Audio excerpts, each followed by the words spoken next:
Señoras, señores, las diversas y a veces contradictorias doctrinas que llevan el nombre de la Cábala proceden de un concepto del todo ajeno a nuestra mente occidental, el concepto de un libro sagrado. Se dirá que tenemos un concepto análogo, el concepto de un libro clásico, pero creo que me será fácil demostrar, con ayuda de Oswald Spengler y su libro Der Untergang des Abendlandes, la declinación del Occidente, que ambos conceptos son distintos. Tomemos por lo pronto la palabra clásico. ¿Qué significa etimológicamente? Clásico tiene su etimología en clasis, fragata o escuadra. Es decir, un libro clásico es un libro ordenado, como tiene que estar todo ordenado a bordo, ship shape, como se dice en inglés. Pero además de ese sentido relativamente modesto, de un libro ordenado, un libro clásico es un libro eminente en su género. Y así decimos, por ejemplo, que el Quijote, que la Divina Comedia, que la tragedia de Macbeth, que los Lusíadas, que el Fausto son libros clásicos. Pero, aunque el culto de esos libros ha sido llevado a un extremo, quizá excesivo, sin embargo, el concepto es distinto. Sabemos que los griegos consideraban como obra clásica la Ilíada y la Odisea. Sabemos que Alejandro, según nos cuenta Plutarco, tenía siempre debajo de la almohada la Ilíada y la espada, los dos símbolos de su destino de guerrero. Pero, sin embargo, a ningún griego se le ocurrió que la Ilíada fuera perfecta palabra por palabra. Ya sabemos que en Alejandría los bibliotecarios de esa ciudad se congregaron para estudiar la Ilíada y en el curso de ese estudio inventaron los tan necesarios y ahora a veces deliberadamente olvidados signos de esta puntuación. Es decir, se creía que la Ilíada era un libro eminente. Se lo veía como la suma de la poesía, como el ápice de la poesía, pero no se creía que cada palabra fuera, o que cada hexámetro fuera inevitablemente admirable. Y eso corresponde a otro concepto. Tenemos una frase como la de Horacio, tenemos Horacio que dijo, «Quando cui bonus dormita Homerus», a veces el buen Homero se queda dormido, y nadie diría que a veces el buen Espíritu Santo se queda dormido. Es decir, es un concepto, a pesar de la musa, el concepto de la musa era bastante vago, y algún traductor inglés ha creído que cuando Homero dice «canto musa la cólera de Aquiles», quería simplemente decir, ya en su época quería simplemente decir, un hombre iracundo, tal es mi tema, an angry man, this is my subject. No se veía el libro como admirable, letra por letra, se lo veía como cambiable y se lo estudiaba históricamente, se estudiaba y se estudian ahora, por ejemplo, se estudian esas obras de un modo filológico, de un modo histórico, se las sitúa dentro de un contexto, y el concepto de un libro sagrado es totalmente distinto. Pero antes de entrar en el estudio del concepto de un libro sagrado, que es necesario para la buena inteligencia de la Cábala, antes de eso, quiero decir que en la antigüedad el concepto de un libro no era el que es ahora entre nosotros. Ahora pensamos que un libro es un instrumento para justificar, para defender, para combatir, para exponer, para historiar una doctrina. En cambio, en la antigüedad no se tenía esa idea. Se pensaba que el libro era un sucedáneo de la palabra oral. Solo se lo veía así. Y recordemos aquel pasaje de Platón, en el cual Platón dice que los libros son como las estatuas o como efigies. Parecen ser seres vivos, pero cuando se les pregunta algo no saben contestar. Y para obviar esa dificultad inventó el diálogo platónico en el cual se explora todas las posibilidades de este tema. Bueno, pues bien, tenemos también aquella carta, una carta muy linda y muy curiosa, que Alejandro de Macedonia le envía, según Plutarco, a Aristóteles. Aristóteles acaba de publicar, es decir, de hacer muchas copias en Atenas de su metafísica. Y Alejandro le envía una carta censurándolo, diciendo que ahora todos podrían saber lo que antes solo sabían los elegidos. Y Aristóteles le contesta, defendiéndose, pero sin duda con sinceridad, Aristóteles le contesta, mi tratado ha sido publicado y no publicado. Es decir, no se pensaba que un libro expusiera totalmente un tema. Se pensaba que un libro tendría que ser como una suerte de guía, algo que acompañara a una enseñanza oral. Y esto ya nos vincula, esta es la doctrina de la Cábala. Se pensaba eso de los libros. Tenemos también otros testimonios contra Homero, tenemos el de Heráclito, tenemos el de Platón también, es decir, esos libros eran venerados, pero no eran libros sagrados. Ese concepto es específicamente. Podemos también referirnos a Pitágoras. Es sabido que Pitágoras no dejó una línea escrita. Se conjetura que no lo hizo para no atarse a un texto escrito. Él quería que su pensamiento siguiera viviendo después de su muerte en la mente de sus discípulos. Y de ahí viene el Magister Dixit, que siempre se emplea mal. Magister Dixit no quiere decir el maestro lo ha dicho y queda cerrada la discusión. No, era lo contrario. Un pitagórico proclamaba una doctrina que quizá no estuviera en la tradición de Pitágoras. Por ejemplo, la doctrina del tiempo cíclico. Y cuando decían eso no está en la tradición, decía Magister Dixit, el maestro lo dijo. Y así eso le permitía innovar.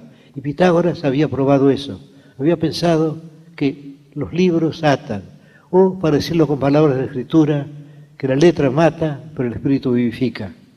Bueno, tenemos esos ejemplos, y ahora vayamos a lo contrario, vayamos a la idea de un sagrado, que es una idea típica del Oriente, y de la cual nos hemos apartado ahora, ya que es incompatible con nuestros hábitos mentales. Señala Spengler, en aquel capítulo de su Untergang des Abendlandes, consagrado a la cultura mágica, que el tipo de libro mágico sería el Corán. Ahora, ¿qué es el Corán? El Corán, para los ulemas, para los doctores de la ley musulmanes, no es un libro como los otros. Es un libro, esto es increíble, pero así es un libro anterior a la lengua árabe. Es decir, que no puede estudiarse históricamente o filológicamente, ya que es anterior a los árabes, es anterior a su lengua y es anterior al universo.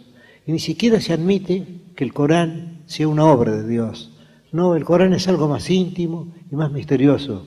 El Corán, para los musulmanes ortodoxos, es un atributo de Dios, como su ira, su misericordia o su justicia.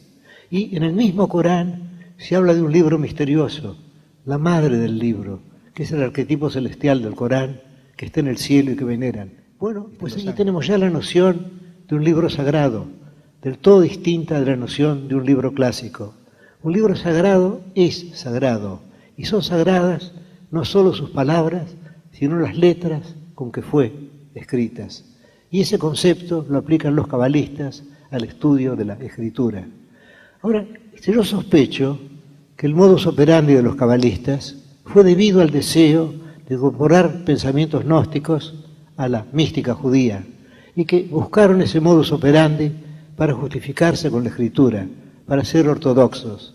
En todo caso, podemos ver muy ligeramente, yo casi no tengo derecho a hablar de esto, podemos ver muy ligeramente cuál es el modus operandi o cuál fue el modus operandi de los cabalistas que empezaron aplicando su extraña ciencia en el sur de Francia, en el norte de España, en Cataluña, y luego en Italia, luego en Alemania, luego un poco en todas partes, y también llegaron a Israel, aunque no procedieron de allí, procedían más bien de los pensadores, de los heresiarcas de cátaros. Bueno, pues la idea es esta, el Pentateuco, la Torá, es un libro sagrado, y eso quiere decir que una inteligencia infinita ha condescendido a la tarea humana de redactar un libro. El Espíritu Santo ha condescendido a la literatura, lo cual es algo tan increíble como suponer que Dios condescendió a ser hombre. Pero aquí condescendió de modo más íntimo. El Espíritu Santo condesciende a la literatura y escribe un libro. Y en ese libro nada puede ser casual. En toda escritura humana hay algo casual. He mencionado hace un rato el Quijote. Es conocida la veneración supersticiosa con que se rodea el Quijote, como a Macbeth, como a la Chanson de Roland, como a tantos otros libros, generalmente uno en cada país, salvo en el caso de Francia, cuya literatura es tan rica que admite por lo menos 2 tradiciones clásicas, pero no entraré en ello. Pues bien, si a un cervantista se le ocurriera decir, el Quijote empieza con 2 palabras monosilábicas terminadas en N, en. Luego tenemos una palabra de 5 letras, lugar. Luego tenemos 2 palabras de 2 letras, de la. Y pretendiera derivar conclusiones de eso, se pensaría inmediatamente que estaba loco. En cambio, la Biblia ha sido estudiada de ese modo. Se dice, por ejemplo, que empieza con la letra Bet, con la letra B, Bereshit bara Elohim. ¿Por qué? Dice, en el principio creó dioses, los cielos y la tierra. El verbo es singular y Dios es en plural. ¿Por qué empieza con la B? Porque la B es la letra inicial, según me dicen en hebreo, deben decir lo mismo que es en español. Y el texto no podía empezar con una letra que correspondiera a una maldición. Tenía que empezar con una. Y luego hay otra circunstancia muy curiosa que tiene que haber influido profundamente en la Cábala. Y la circunstancia de que Dios, cuyas palabras fueron el instrumento de su obra, según dice el gran escritor español Saavedra Fajardo, Dios cree el mundo mediante palabras. Es decir, Dios dice que la luz sea y la luz fue. Y de ahí se llegó a la conclusión de que el mundo fue creado por la palabra luz o por la entonación con que Dios dijo la palabra luz. Si hubiera dicho otra palabra con otra intonación, el resultado no habría sido la luz, habría sido otro. Y ahora llegamos a algo casi tan increíble como todo lo que yo he dicho hasta ahora, algo que tiene que chocar a nuestra mente occidental, que me choca la mía, pero que es mi deber referir. Y es esto: cuando pensamos en las palabras, pensamos históricamente que las palabras fueron en un principio sonido y que luego llegaron a ser letras. En cambio, en la Cábala, la palabra quiere decir recepción, tradición. En la Cábala se supone que las letras son anteriores, es decir, que las letras fueron los instrumentos de Dios, no las palabras significadas por las letras. Es como si se pensara que la escritura, contra toda experiencia, fue anterior a la dicción de las palabras. Entonces llegamos así a la idea de que, como no hay nada casual en la escritura, todo tiene que ser determinado. Por ejemplo, el número de las letras. Y luego se inventan equivalencias entre las letras. Se la trata así y se inventan diversas leyes para leer la escritura. Por ejemplo, se puede tomar cada letra de la escritura y ver que esa letra es inicial de otra palabra. Entonces leer la otra palabra significada así por cada una de las letras del texto. O si no, pueden formarse 2 alfabetos. Uno, digamos, de A a L y otros de M a Z, o lo que fueran las letras hebreas para eso. Y luego se considera que las letras de arriba equivalen a las de abajo. O luego se puede leer el texto para usar una palabra griega, bustrofedón, es decir, de derecha a izquierda, luego de izquierda a derecha, luego de derecha a izquierda, y luego también pueden ensayarse, puede suponerse que las letras tienen un valor numérico. Y todo esto forma con una criptografía y todo puede ser descifrado y los resultados de esa criptografía son atendibles, ya que tienen que haber sido previstos por la inteligencia de Dios, que es infinita. Y se llega así. Ahora bien, yo sospecho que la doctrina fue anterior al modus operandi. Yo sospecho que ocurre con la Cábala lo que ocurre con la filosofía de Spinoza. Es decir, que el more geométrico, el orden geométrico, fue posterior. Y creo que los cabalistas tienen que haber estado influidos por los gnósticos de Alejandría, por los gnósticos siríacos, y que tienen que haber derivado su sistema del de ellos, y que luego, para que todo ello entroncara con la tradición hebrea, buscaron ese extraño método de descifrar letras. Pues bien, concluimos ahora con el curioso modus operandi de los cabalistas, que sin embargo está basado en una premisa lógica, la idea de que la escritura sagrada es un texto absoluto, y en un texto absoluto nada puede ser obra del azar. Es decir, volvamos al ejemplo del Quijote, si Cervantes hubiera sido el Espíritu Santo, entonces el hecho de empezar con un monosílabo terminado en N, en, y luego pasar a otro terminado en N también, un, y luego lugar, 5 letras, y luego de la, otra vez 4, todo eso no era casual, porque nada puede ser casual en un texto absoluto. Desde luego no hay textos absolutos, en todo caso, los textos humanos no lo son. Es sabido que en la prosa se atiende más al sentido de las palabras, y en cambio en el verso se atiende más al sonido, prima uno sobre otro. Pero en un texto redactado por una inteligencia infinita, en un texto redactado por el Espíritu Santo, ¿por qué suponer algún desfallecimiento? ¿Por qué suponer alguna grieta? Todo tiene que ser fatal. Y de esa fatalidad, los cabalistas, a fuerza de transponer letras, de leer oblicuamente el texto, de leerlo bustrofedón, como he dicho, de derecha a izquierda, de izquierda a derecha y luego derecha a izquierda otra vez, luego de modificar unas letras por otras y luego también de buscar el sentido simbólico de las palabras. Con todo esto dedujeron ese sistema que se llama la Cábala. Y ese sistema estaba justificado, porque si la Sagrada Escritura no es una escritura infinita, entonces ¿en qué se diferencia de tantas escrituras humanas? ¿En qué difiere el libro de los jueces o el libro de los reyes de un libro de historia?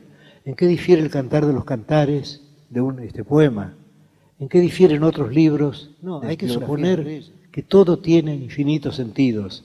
Y aquí volvemos sobre aquella sentencia de Scott Orígena que dijo que la Biblia, que la Escritura tenía infinitos sentidos, como el plumaje tornasolado de un pavo real, y aquella otra en que se supone que hay 4 sentidos en la Escritura, que es lo que Dante atribuyó a su obra también. Tenemos pues un texto con infinitos sentidos y tenemos además un sistema que se dedujo de esa lectura, salvo que yo creo que el sistema fue anterior a la lectura. La lectura se inventó después para justificar el sistema, ya que no es natural que la gente haya empezado por criptografías, por escrituras cifradas, y luego hayan llegado al sistema, que es más o menos este. El sistema podría enunciarse así. Tenemos en el principio un ser que puede parecerse al Dios de Spinoza, salvo que el Dios de Spinoza es infinitamente rico, y en cambio el Ein Sof, o lo ilimitado, vendría a ser para nosotros infinitamente pobre.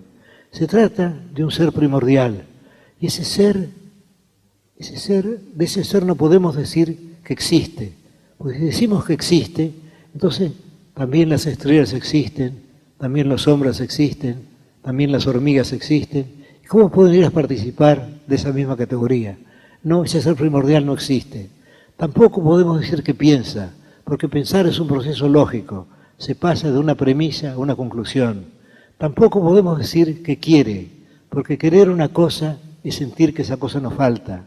Tampoco podemos decir que obra, el Ein Sof no obra, porque obrar es proponerse un fin y luego ejecutarlo. Y además, si el Ein Sof es infinito, diversos cabalistas lo comparan con el mar, que es un símbolo del infinito. Si el Ein Sof es infinito, ¿cómo puede querer otra cosa? ¿Y qué otra cosa podría crear sino otro ser infinito que se confundiría con él? Tenemos pues ese ser, el Ein Sof infinito, y luego, ya que es necesario la creación del mundo, ya que desdichadamente necesaria la creación del mundo, tenemos 10 emanaciones, las Sefirot, que surgen de él, que son irradiadas por él, pero que no son posteriores a algo de muy difícil comprensión, la idea del Ein Sof eterno, que siempre ha tenido esas 10 emanaciones, y esas 10 emanaciones emanan una de otra, y forman 10, y aquí el texto nos dice que corresponden a los dedos de la mano. Pues bien, tenemos una primera emanación que se llama la corona.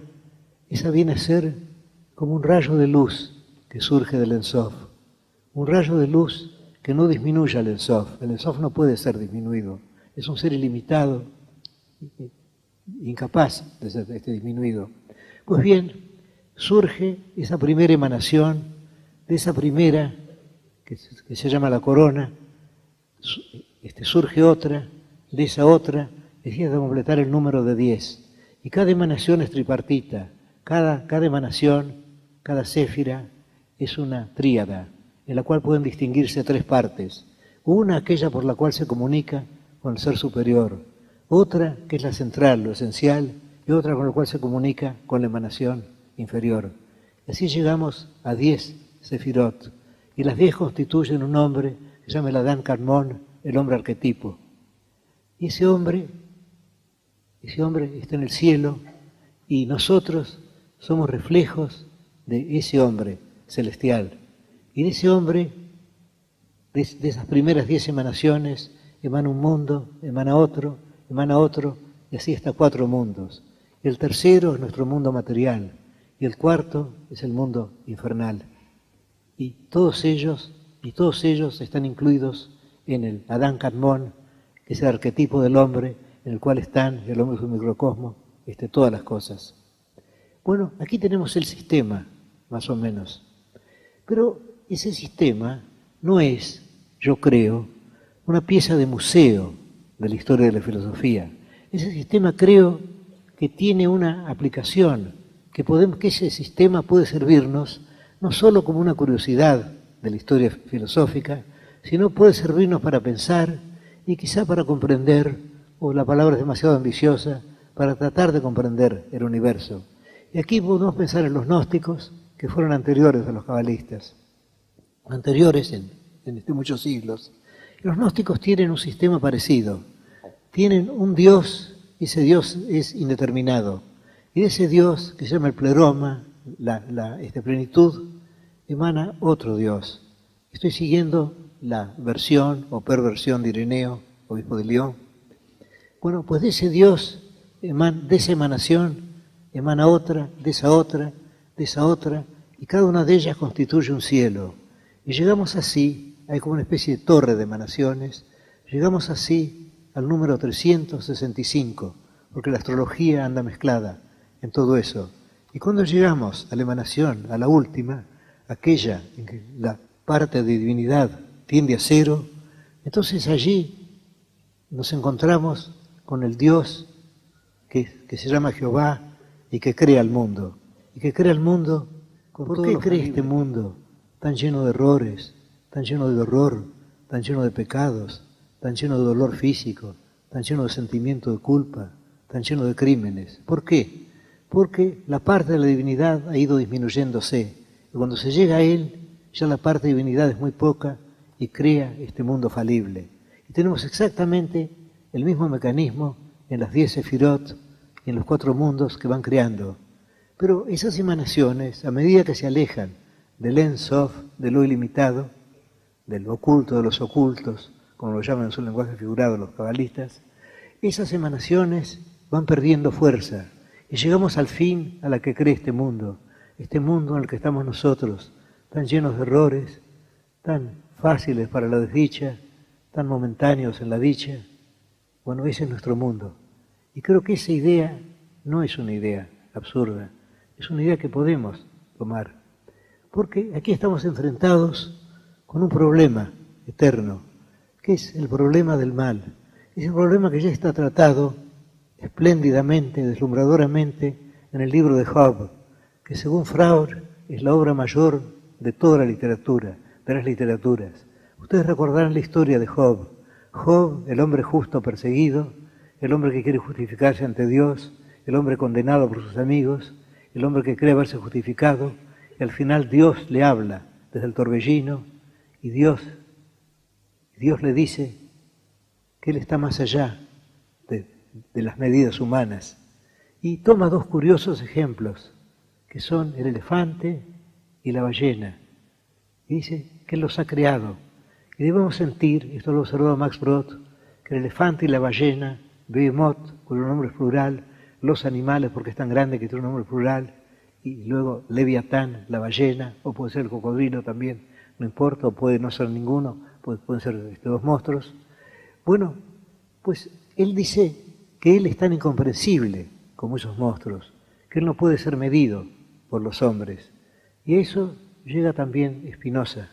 Spinoza dice que atribuir atributos humanos a Dios es como si un triángulo dijera que Dios es eminentemente, es decir, de un modo superior, triangular. Y que si nosotros decimos que Dios es justo, que Dios es misericordioso, que Dios es bueno, es tan antropomórfico como si dijéramos que Dios tiene cara, o tiene ojos, o tiene manos. Tenemos pues una divinidad superior y tenemos otras emanaciones inferiores. Emanaciones parece la palabra más inofensiva para que Dios no tenga la culpa, para que la culpa sea, como dijo Schopenhauer, no del rey, sino de los ministros. Y que esas emanaciones, y ahora veamos algunas defensas del mal que se han intentado. Tenemos la defensa clásica de los teólogos, que es decir que el mal es negativo. Decir, por ejemplo, que el mal es simplemente la ausencia del bien. Pero esto, para todo hombre sensible, es evidentemente falso. Creo que un dolor físico cualquiera, un dolor de muelas, por ejemplo, es tan vívido o más vívido que cualquier placer. Y creo que la desdicha no es simplemente la ausencia de dicha, es algo positivo. Cuando somos desdichados lo sentimos como una desdicha. Y luego hay otros argumentos, por ejemplo, hay uno muy elegante, pero muy falso de Leibniz, para defender la existencia del mal. Él dice, imaginemos dos bibliotecas. La primera biblioteca está hecha de 1000 ejemplares de la Eneida, que se supone un libro perfecto y que acaso de algún modo lo es. Y la otra biblioteca contiene 1000 libros de valor heterogéneo, entre los cuales está la Eneida. ¿Cuál de las dos bibliotecas es superior? Evidentemente la segunda. Entonces él llega a la conclusión de que el mal es necesario para la variedad del mundo. Y otro ejemplo que suele tomarse es el de un cuadro hermoso, digamos una tela de Rembrandt, por ejemplo. Y en esa tela hay fracciones, hay lugares oscuros, y esos lugares pueden corresponder al mal. Pero Leibniz parece olvidar, cuando toma este ejemplo de las telas o de los libros, que una cosa es que haya malos libros en una biblioteca y otra cosa es ser esos libros. Y si nosotros somos uno de esos libros, estamos condenados al infierno. En la Cábala también el infierno corresponde al mundo inferior y luego arriba está el mundo humano y luego el mundo material. Bueno, y que una cosa es que exista un libro y que otra cosa es ser ese libro. Y no todos tienen el éxtasis, y no sé si siempre lo tuvo, de Kierkegaard, que dijo que si en el universo había una sola alma en el infierno, que si el infierno estuviera habitado por una sola alma y le tocara a él ser esa alma necesaria para que en el mundo hubiera todo, necesaria para la variedad del mundo, él cantaría desde el fondo del infierno la alabanza del Todopoderoso. Si es fácil sentirse así. No sé si después de unos minutos de infierno Kierkegaard hubiera pensado así. Pero la idea como ustedes ven, se refiere a un problema esencial, el problema de la existencia del mal, que los gnósticos y los cabalistas resuelven del mismo modo. Lo resuelven diciendo que el universo es obra de una divinidad deficiente, que el universo es obra de una divinidad en la cual la fracción de divinidad tiende a cero, es decir, de un Dios que no es el Dios, de un Dios que desciende lejanamente del Dios.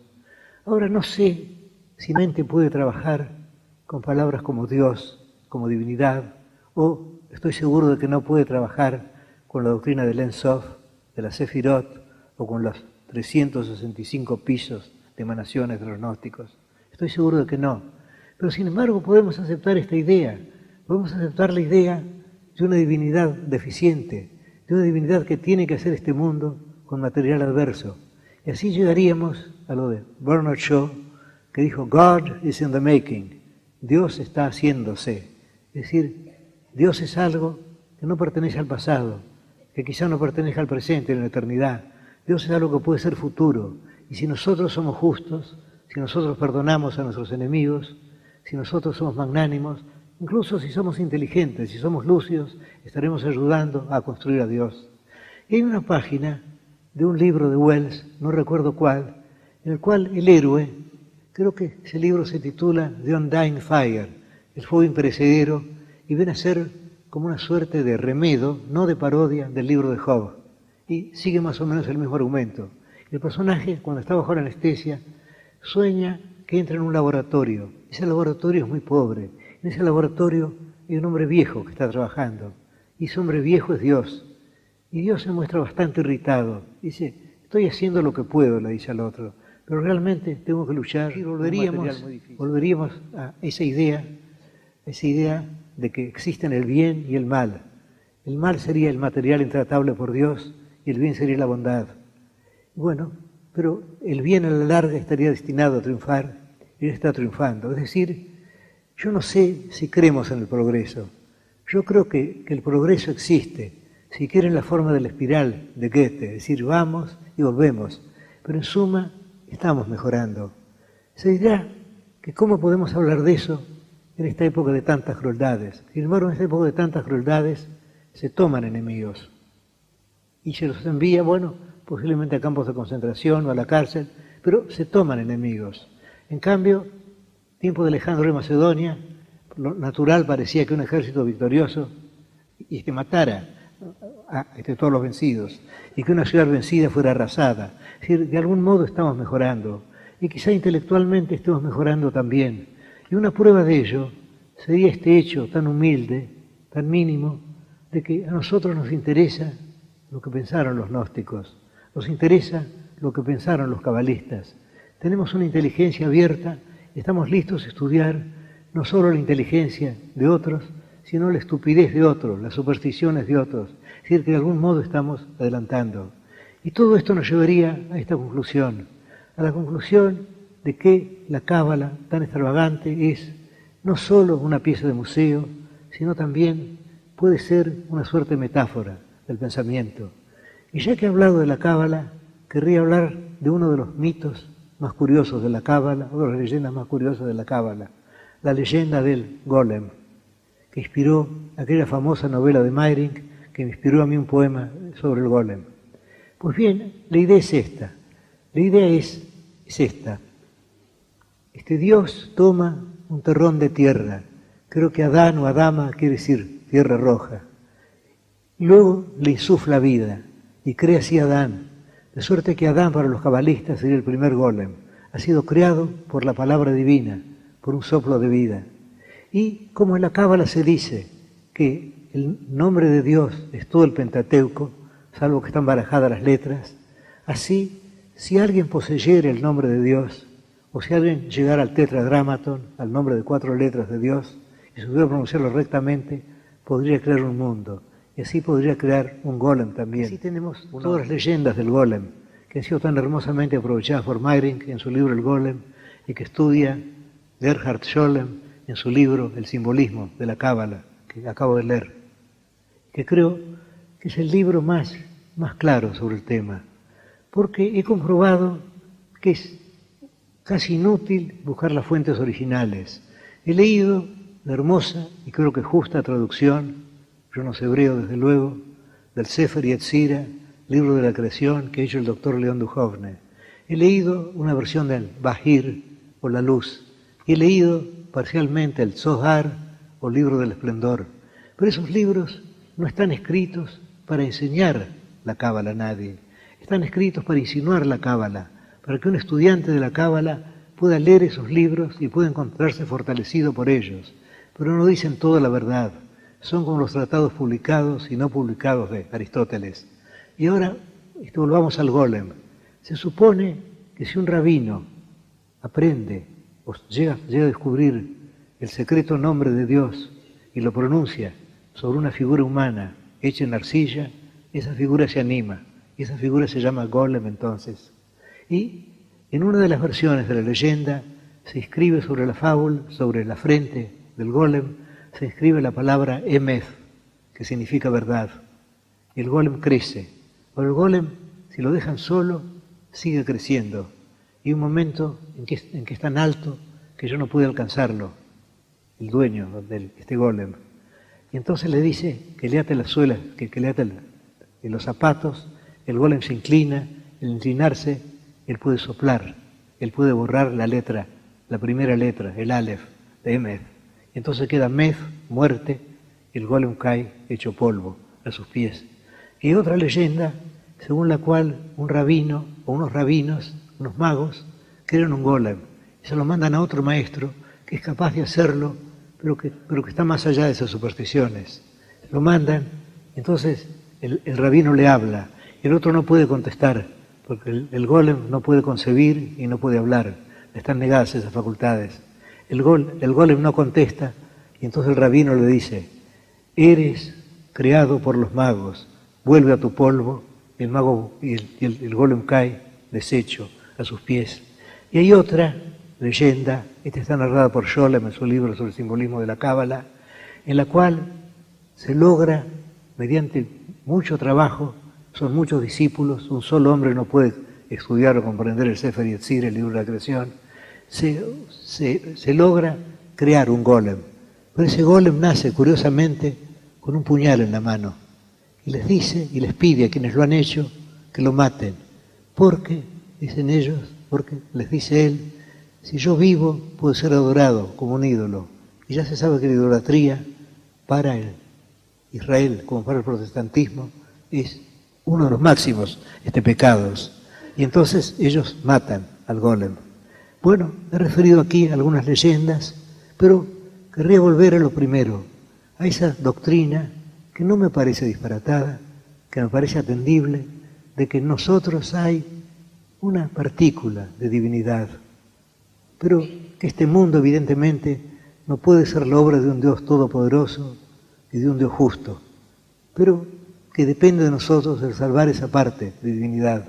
Y esa sería la enseñanza que la Cábala tiene para nosotros ahora, más allá de ser una curiosidad que estudian los historiadores o los gramáticos. Muchas gracias.